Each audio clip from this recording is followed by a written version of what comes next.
Hey there, HorseCenter fans. Matt and I are back with another exciting edition of the show. Matt, we are talking Kentucky Derby. We're also talking the historic Alabama Stakes at Saratoga. We certainly are. All of that keeping in mind that the Kentucky Oaks and the Kentucky Derby are just 3 weeks away. 3 weeks to the Derby, so Matt and I are running down our top 10s. It looks like all the major preps are in. Watch it all right now here on HorseCenter.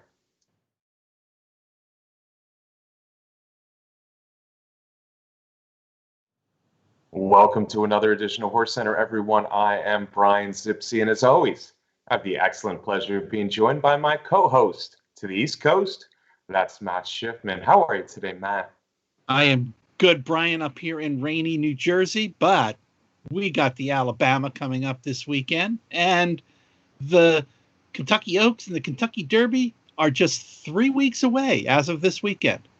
Yeah, Matt, we are, as we're filming, we're 23 days out from the Derby, 22 days out from the Kentucky Oaks. The preps basically for the males have been run. So we're going Kentucky Derby. We're going to unveil our top 10s.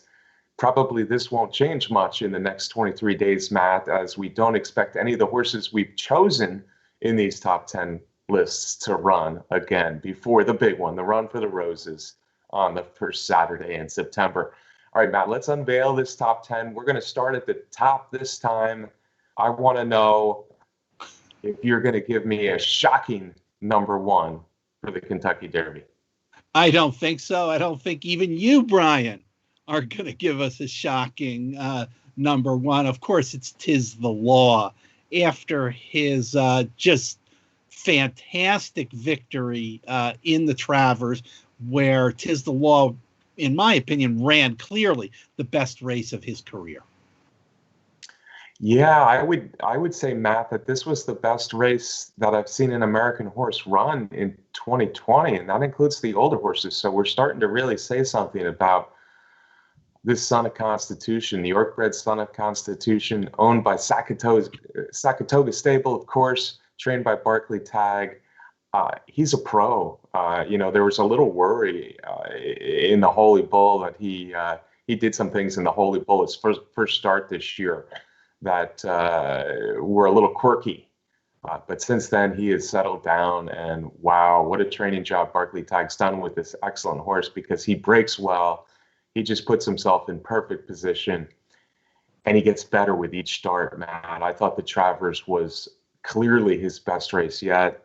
A mile and a quarter. Any question about the distance, the classic distance of 10 furlongs, you can throw that out the window. I guess now we're down to, will he repeat the effort? Will something happen at Churchill Downs, the only track he's ever lost a race? Maybe a field of 16, 17 horses will create some consternation for him during the race. But if he repeats his effort in the Travers, I just don't know. I love to pick long shots, Matt. You know that about me. But I don't know how they're going to beat the horse that won the Travers like that. I agree, Brian. He got a very, very high speed figure. The time of the race was one of the fastest in the Travers in recent history. And I agree. Before the show, I was thinking there are just two things in my eyes that can happen. A wet track, and obviously the big field, and just a terrible trip for Tiz the Law. But he's a very, very big number one in our top 10s. Yeah, number one with a bullet. And if he brings this race to Churchill Downs, we are most certainly looking at our next Kentucky Derby winner. Tiz the Law, number one with a bullet. Now, Matt, we can start talking about the other horses, and I think the other horses will be a little different from here on out for the two of us. I want you to go first with your number two. I'll follow with my number two, and I believe they are different. Yes, I think the order of our horses in the top 10 are different, although I think for the most part they are the same horses. I have Art Collector in number two on my top 10. He continued with his winning streak in the Ellis Park Derby with another very impressive victory. He just handled that large field very easily. 4 in a row now. for Thomas Drury Jr., who will be a rookie trainer in the Kentucky Derby. But that's not really anything to worry about, folks, because lots of first-time trainers have won the Kentucky Derby. Yeah, and that's a Louisville native, Tom Drury Jr., and of course he'll be ridden by another junior, Brian Hernandez Jr., who's been a terrific jockey here in Kentucky for years. Really nice guy. So I'm very happy that Brian gets to pick up the mount on a top Kentucky Derby contender. If you've been watching Ellis Park this meet, or certainly on Sunday when the Ellis Park Derby was run, it was a track very much favoring speed. Art Collector doesn't need the lead, but Brian Hernandez sent him right to the lead in this Ellis Park Derby, and he made pretty short work of a field that I don't think was as strong as probably even the Bluegrass that he won in his previous race. Probably the best horse Art Collector has beaten so far is the Philly Swiss Skydiver, who we'll talk a little bit more when we talk about the Alabama. But Art Collector has been terrific over the Churchill Downs surface, as he has been terrific all year at 3 tracks in Kentucky. Now we can add the Ellis Park Derby to that, and another strong race. It certainly didn't send chills down my spine, Matt, like the Travers the day before did, but it's hard to knock what Art Collector has done so far this year, and maybe well be the second choice when the Derby rolls around in 23 days. My number 2, though, is a horse who you know I've been on for a while, and I think he's just a 1.25 mile horse. I think that the setup with the Kentucky Derby, with looks like there's a fair amount or better than fair amount of speed in here, I think will set up well for Honor AP. I don't know about you, Matt, but I just have a feeling that a lot of tracks are favoring speed lately more than ever this summer. And I think maybe 10 furlongs at Churchill Downs will be a thing that really suits this Son of Honor code. My number 2 is Honor AP. Yeah, and I had Honor AP at number 3 on mine. And, you know, you certainly, if you're a fan of Honor AP, have to agree with everything that Brian said. Trainer John Sheriffs, of course, has won the Derby before in 2005 with Giacomo in 4 career tries in the Run for Roses. He's going to have to put his big boy pants on Honor AP in the Derby and come with his very, very best effort. Yeah, and if you look at Honor AP's record, you can see improvement the second time out, whether it be last year as a maiden starting out his career, or even this year. It looked like Sheriff's, the Santa Anita Derby was certainly a race. By then we knew the Kentucky Derby was postponed. And it looked like the Santa Anita Derby was really a race that Sheriffs wanted to win with this Son of Honor code. And he improved pretty sharply off his second place performance behind Authentic in the San Felipe mile 16th prep for the Santa Anita Derby, which got to be a little bit longer than expected. He was good in the Santa Anita Derby. Now, obviously, the shared belief, just being a prep for the Kentucky Derby, again, I think Honor AP will be ready to take a big move forward for the Kentucky Derby. Having said that, the shared belief did not instill confidence in his second place finish behind 1,000 Words. But as a simple prep and a race that he was obviously not geared up for, I think it'll turn out just fine. So Matt and I have our 2 and 3 flip-flopped, and we probably are looking at the second and third choice behind a heavy favorite, Matt. By the way, I'm projecting Tiz the Law to be about even money. We haven't had a horse that low this century, so that's what we're looking at. If you like anybody else in the Kentucky Derby, you're going to get some odds, including Matt and I, our second and third horses, Art Collector and Honor AP in reverse order.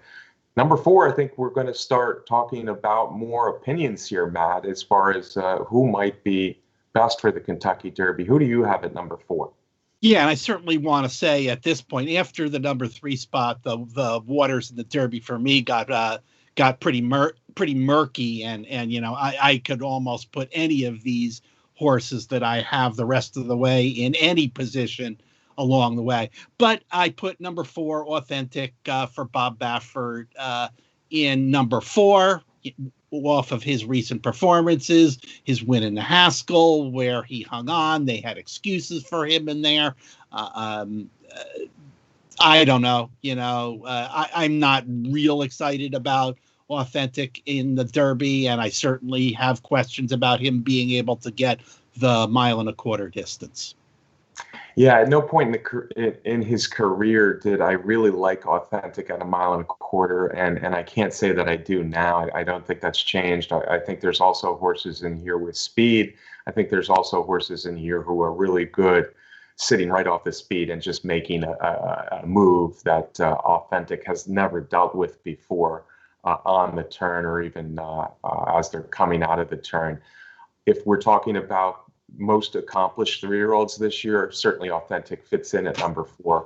But if we're talking about betting on the Kentucky Derby, winning the Kentucky Derby, running a huge race in the Kentucky Derby, I'm not on Authentic. I have him lower on my list than you do at number 4. My number 4, I think I'll get better odds on this horse. And like I said, with Tis the Law, a heavy favorite, everybody's going to have odds. But I think New York Traffic is going to be a bet less than a bunch of others. And certainly if you watch just the Haskell, it's hard to argue with the fact that NY Traffic probably will do better at a mile and a quarter than Authentic. NY Traffic seems like the horse. I know he hasn't won recently, but he seems like a horse who's slowly getting better. And it seems like a horse who just hangs around. Even if you look at his races before the Haskell, the Matt Winn, the Louisiana Derby, which was a mile 3/16, by the way. He's a horse that hangs around. He can sit in third or fourth and then just kind of stay there. And that's a horse that often does make the exotics in the Kentucky Derby. I'm thinking of a Battle of Midway type of horse from a few years ago at long odds. For me, that's NY Traffic in here. I like the race he ran in the Haskell. I do worry a little bit about 10 furlongs with him as well. But compared to Authentic, I definitely like him better for the Derby. That's my number 4. Number 5 on our list, Matt, I see 2 horses that just ran in the Travers, and they were no match for the winner. Yeah, that's for sure. But, Brian, yeah, they both get a big check mark for handling the mile and a quarter. And that is an important thing. And obviously that's a unique thing this year heading into the Derby, that we do know these horses that ran in the Travers and did well. And Max Player is one of them for me that I had at number 5. Of course, a little controversy surrounding Max Player now with the change in trainers from Linda Rice to Steve Asmussen. The owners citing that they wanted a trainer with more Derby experience and a barn right there at Churchill Downs. Asmussen checks those boxes, although certainly we do need to keep in mind that Asmussen has not won the Kentucky Derby in 20 tries. That's right, Matt. Good point. And I'm a little disappointed for Linda Rice, of course. She hasn't had a horse like this that could make some noise in the Kentucky Derby. So I feel like it is a shame that she was lost out on the opportunity to train a horse in the Kentucky Derby. And for all those reasons, Steve Asmussen is a obvious choice for them to ship the horse to. I was more excited about Max Player, as you know, than you were going into the Travers. He was my pick behind Tis the Law. And I was a little disappointed, to tell you the truth. You say he ran well in the Travers, and I guess to a point he did, but not quite as well as I hoped. I mean, he was well beaten from a horse who was kind of geared down there in the last 100 yards of the Travers. So wasn't too excited about that race. I thought he would move forward off the Belmont at a mile and a quarter. Good enough to certainly consider for the exotics in here. But on the other hand, so well beaten by Tis the Law, I kind of want to look elsewhere. Having said that, I'm looking to another horse in the race. I just think that Cara Carroll might have a little bit more upside than most of the horses below the top 3. Still lightly raced. He had a big gap of a good 6 months between his first 2 races and his last 2 races. I think he moved forward off the Peter Pan. I was a little worried about 10 furlongs, but I thought he handled it quite well in the Travers. He was clearly second best. He's a horse I could see taking a step forward. So I have him, like you. I think 4 through 12, 15 is a bit of a crapshoot here. But he's a horse I could see moving forward, and I thought he ran a good race in the Travers. Yeah, I agree, and I felt that way about Cara Carroll going into the Travers, that he had the look of a horse who was ready to make another step forward, and he seemed to do that. He's got a couple of good-looking second-place finishes in a row here, as you said, in the Peter Pan, which came off of a long layoff, and in the Travers, and he'll head to Kentucky for trainer Gustavo Delgado, who has had 2 previous tries in the Derby, but has never won a graded stakes race. Yeah, and I want to give some props here because Matt, I believe, picked that trifecta pretty much straight. I don't know if he said bet the trifecta, but 'Tis the Law, Cara Carroll over Max Player, 1, 2, 3 in the Travers. So well done to you, Matt. I was on 'Tis the Law and Max Player, and Cara Carroll beat me there for second. So well done. Number 6 on your list, I think, is a horse we already talked about a little bit. Yes, so that's where I have New York Traffic, and of course, just a couple more things. He's trained by Safi Joseph, who has got a string up at Saratoga, but is usually based down at Gulfstream Park. He'll be a Derby rookie trainer. Yeah, and I like the fact that NY Traffic, New York Traffic, has that good race over Churchill Downs 2 starts ago. Churchill Downs can be a little bit different, so the fact that he ran a very good race and Matt win also makes me like him a little bit more. My number 6 is Dr. Post, and Dr. Post ran a disappointing race last time in the Haskell.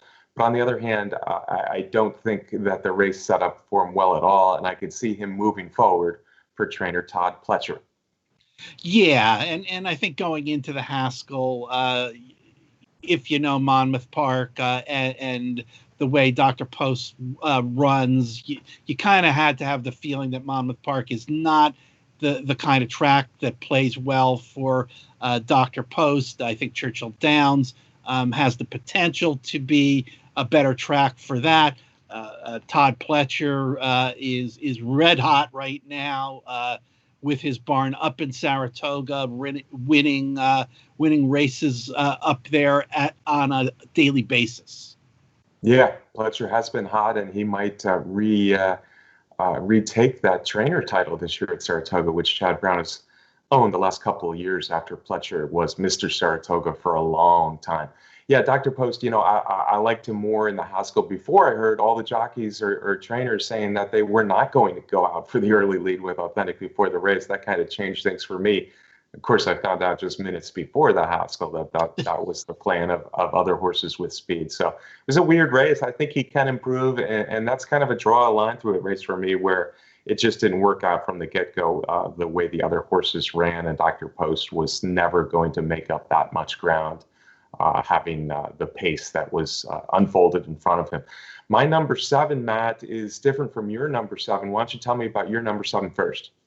My number 7 is 1,000 Words from Bob Baffert. I have been getting more impressed with 1,000 Words the way I was earlier in his career. He seems to be back to being a determined horse, showing courage and running well. As we saw in the Shared Belief when he beat Honor AP. I don't know how many of those races he'll put together, but Baffert seems to have him back at top form. Yeah, and I'm not as big on 1,000 Words. 2 starts back, Uncle Chuck beat him pretty soundly in the Los Al Derby. And last time, I just thought it was a function of how the race unfolded with no speed and no real pace going in the mile 16th Shared Belief. I don't think any race he's run this year is good enough to make a big dent in the Kentucky Derby. He does have some toughness, and he's graded stakes proven for sure, but I have him a little bit lower on my list. My number 7 is King Guillermo, and King Guillermo is a true wild card for this Kentucky Derby. Yeah. I've never seen a horse coming into the Kentucky Derby off such a long layoff, and it's really questionable, but just on the surface, his last 2 races, a nice win in the Tampa Bay Derby and then a good second behind Nadal in the Arkansas Derby are enough for me to at least consider him as a possibility. But all those months off are scary for me, getting too excited about King Guillermo in this year's Kentucky Derby. Yeah, I agree. He is certainly the wild card on his best. I guess he's got a shot in the Derby, but I just couldn't include him in my top 10 only for the reason, Brian, that you cited, that he's gonna make a dent in the Derby off of a 4-month layoff. Boy, that would be some training feat. Yeah, and I expect him to get bet in the Kentucky Derby, Matt. After the top three, I think Authentic and King Guillermo, in my mind, are the horses most likely to be fourth and fifth choice or vying for fourth and fifth choice in this year's Kentucky Derby. True wild card, but on the other hand, maybe he is one of the better 3-year-olds in the country. My number 8, we've already talked about. That's Authentic, so I'm not going to get too much into him. But you have a number 8 that I don't even have on my list, Matt. Yeah, my number 8's a little bit of a wacky one. I guess in a sense I put Storm the Court in this race. The connections out in California and trainer Peter Urton are not sure whether they're going into the Derby. But Brian, honestly, I just put Storm the Court in as a horse that I feel confident can get the 10 furlong distance.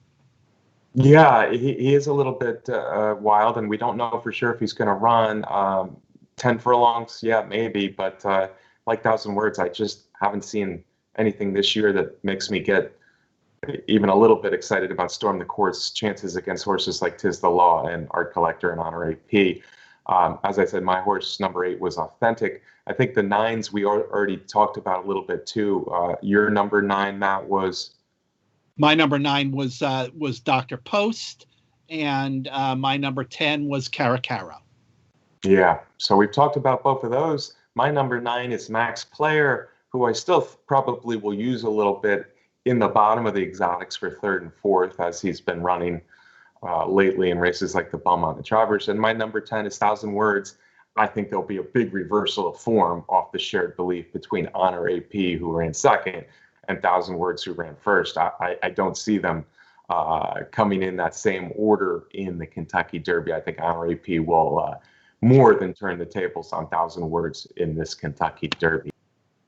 All right, Matt, let's change course here a little bit from the Colts to the Fillies. We're going to talk about the prestigious, the historic Alabama $500,000 a mile and a quarter. The Grade 1 race for 3-year-old fillies is Saturday at Saratoga. It's the big race at Saratoga this weekend. And we have to start the conversation, of course, with Swiss Skydiver coming off a very good second place finish behind Art Collector and the males in the Bluegrass. Yeah, and I think one thing we'll certainly have to talk about with Swiss Skydiver and the rest of the Alabama field, of course, is that the Alabama is a mile and a quarter distance, probably the only time that a lot of these 3-year-old fillies are going to go that distance. And with the way the racing calendars have been laid out this year, it's only going to be, as of Saturday, 3 weeks from the Alabama to the Kentucky Oaks. So we were talking about horses going from running 10 furlongs, coming back in 3 weeks, to going the 1.8 miles in the Kentucky Oaks. An interesting notion in there. Big Kentucky Oaks qualifying points on the line, as well as a win and you're in spot in the Breeders' Cup Distaff. Yeah, a lot of storylines here, besides the importance of the Alabama as one of the most prestigious 3-year-old filly races of the year. I do think if we're talking about the favorite, maybe Swiss Skydiver, the drop down in distance from 1.25 miles to 1.8 miles for the Kentucky Oaks in 3 weeks might not be a big deal, considering how speedy she is, and it probably won't dull her too much, her effort in the Alabama. But on the other hand, I see a lot of these Alabama fillies going for the Alabama and not coming back for the Kentucky Oaks. So it'll be interesting to see who does what after this Alabama. But Swiss Skydiver's been absolutely terrific. The daughter of Daredevil, trained by Kenny McPeak, just winning 3-year-old fillies stakes very impressively around the nation, whether it be Florida, California, Arkansas. She's beaten some of the best 3-year-old fillies, save Gamine, in the country already, and she's done it in good fashion. The way she handled Speech, for instance, in the Santa Anita Oaks was impressive. And then, of course, Speech comes right back and wins the Grade 1 Ashland at Keeneland. The only question for me about Swiss Skydiver on Saturday is that distance, 1.25 miles, maybe is beyond what she really wants. But she looks like a hickory kind of filly. McPeak is not afraid to send her around the country, not afraid to race her. That's why I do think she will be back in 3 weeks with Kentucky Oaks. And she controls this race, whether she's on the lead or if she sits in second. Just a distance question.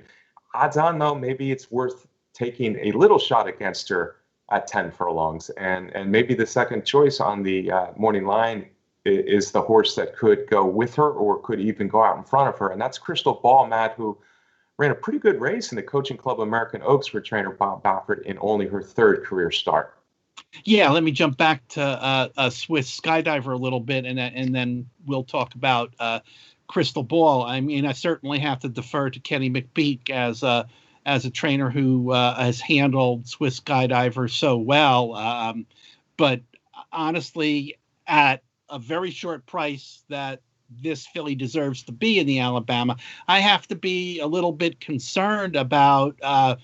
She's had a rigorous campaign. She's been back and forth across the country.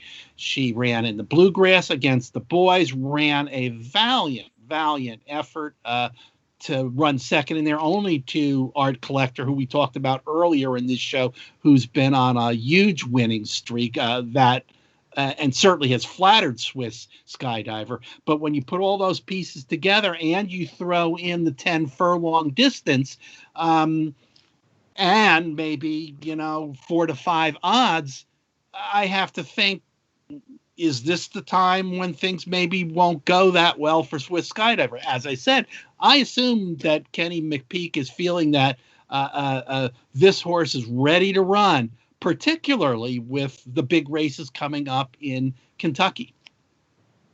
Yeah, I agree with everything you say there, Matt, and you're right. This is a graveyard of champions, a graveyard of favorites at Saratoga, and I think this is an opportunity if you want to take a shot against Swiss Skydiver. She deserves to be the favorite, the heavy favorite, but I think there is possible vulnerability here with other speed, 10 furlongs, and as you say, coming out of a very tough race in the Bluegrass. Crystal Ball, I want to mention her because I do think she is going to be quality speed. I think she's going to turn out to be quality speed. She's a big, powerful looking filly who just looks like she can handle 10 furlongs. Having said that, I think this is a tough spot for her just because Swiss Skydiver's in the race. Swiss Skydiver is such a good speed horse that what's Crystal Ball going to do? Is she going to try to stay ahead of Swiss Skydiver the whole way? Is she going to battle with Swiss Skydiver? At some point, she's going to have to go with Swiss Skydiver, and I think that does hurt her chances, although I also think she's a filly that won't pack it in early. I want to look at some of the other interesting horses, because there are a number of interesting horses in here. And for me, maybe Spice is Nice is the most interesting. I've always thought this daughter, Curlin, was very talented ever since her debut win. Things didn't go really right for her in the Gulfstream Park Oaks, where she was shuffled way, way back behind Swiss Skydiver, and she never really fired that day. Pletcher has been patient with her since, and she comes off a nice confidence-building win last time. Probably another horse who's going to handle 10 furlongs. I think Spice is Nice is the horse I want to try a little bit at some odds. Spice is Nice is certainly one of the ones that I would consider taking over Swiss Skydiver in the race. Remember, the horse was a little bit over $1 million yearling purchase, has always been well regarded, and is going to sit that trip. Is going to sit a stalking trip behind Crystal Ball and Swiss Skydiver and some other horses who may get in the mix early. But as I think you were alluding to, Brian, those other ones may be going to pack it in early, as opposed to Crystal Ball, who probably will be fighting towards the finish line. Yeah, Spice is Nice to me. I want to see her do it against good fillies like this, but I still believe in her potential to do it. And Matt, you're right about the trip. I like her sitting third and fourth here in the 1.25 mile race, especially given how the track at Saratoga has been playing all summer. Another horse I think we need to talk about is Bonnie South. Her last race in the Ashland went fourth, doesn't look that good, but she is a really nice rallier who didn't get the race set up in the Ashland after a layoff. Her Fairgrounds Oaks was very good. 10 furlongs at Saratoga should suit her. It would seem that way from the Brad Cox barn. I do have to note that Brad Cox has been absolutely ice cold up in Saratoga after seemingly winning everything that he sent to the track in the spring. But Bonnie South's had a little time after that fourth place finish in the Ashland. And as you said, Brian, we were both really, really impressed with her victory at the fairgrounds earlier in the year. Right. And the only reason I have Spice is Nice as my top upsetter in here of Swiss Skydiver and not Bonnie South is the way the Saratoga track has been playing this summer, Matt.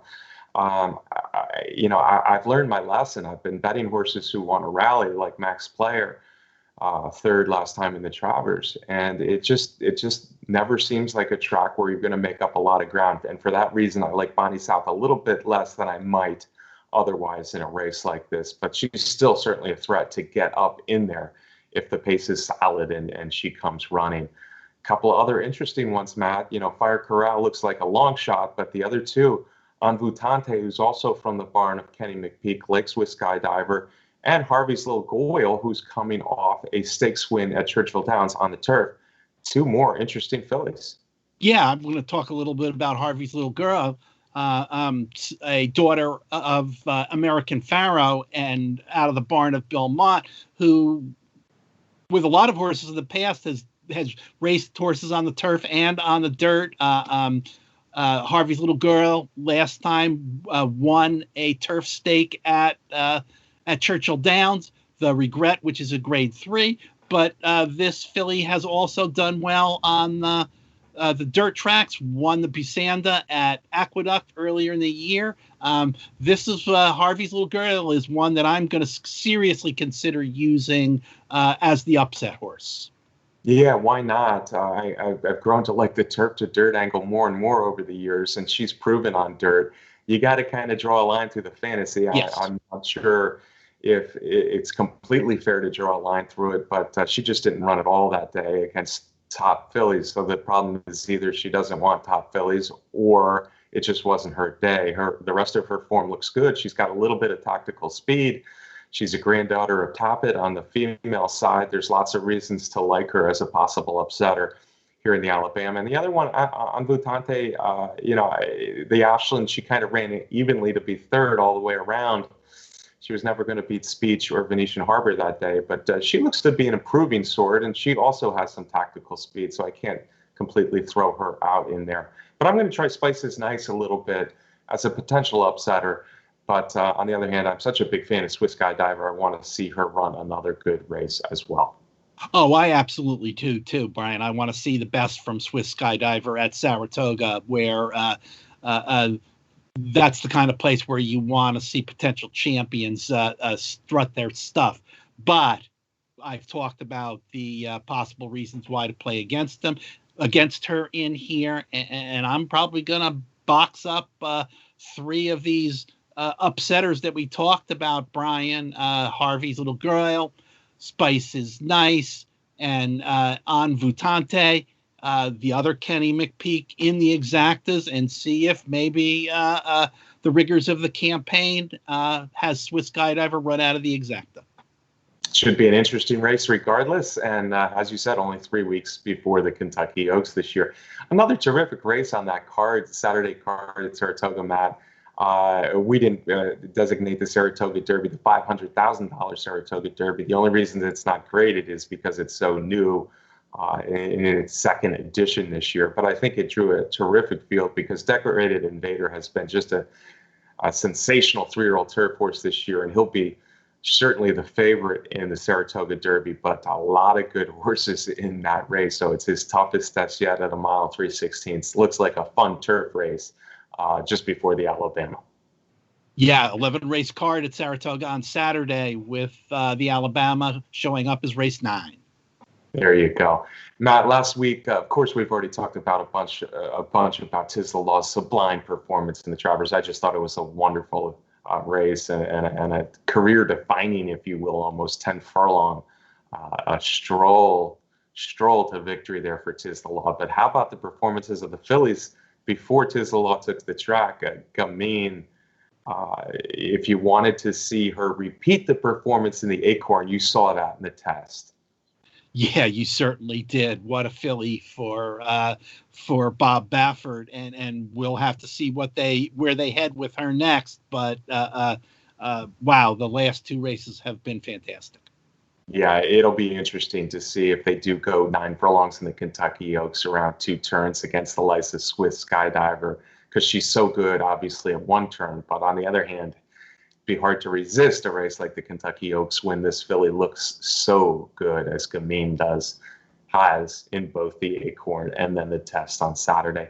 And Serengeti Empress, man, this is a filly I've liked before, and it just looked like she was headed in the wrong direction the last couple starts.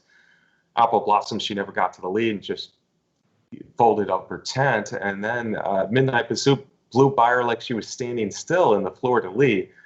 But I tell you what, 7 Furlong Saratoga, back sprinting. This is only her second sprint in the last 2 years, only her second sprint in like the last 14 races. It looks like after this Ballerina win, they got to keep this filly sprinting. Hey, Brian, I don't know. She seems to be the horse that represents that nursery rhyme. When she's good, and when she's bad, she's terrible. Right, and the 7 furlongs, I think, was a big deal for her because she had been running in so many distance races since a very good performance in last year's test. So I'm hoping that she is a filly that's tailor-made for 7 furlongs in the Breeders' Cup filly and mare sprint. But this Ballerina win was so brave, Matt. She broke badly, and then she rushed up to crazy fast fractions, and then she just turned away horse after horse, including the favorite Bellafina late. Loved the performance by Serengeti Empress. As I love doing the show every week with you, sir, let me get a parting shot from you. Absolutely, my friend. Good show here. And then, hey, folks, it's weird to say as it's been such a weird year, but then we're going to be talking Kentucky Derby for the next few weeks. That's right, Matt. And there are fans going to be allowed at this year's Kentucky Derby. I'm not sure if that's a good thing, but they're capping it at 23,000.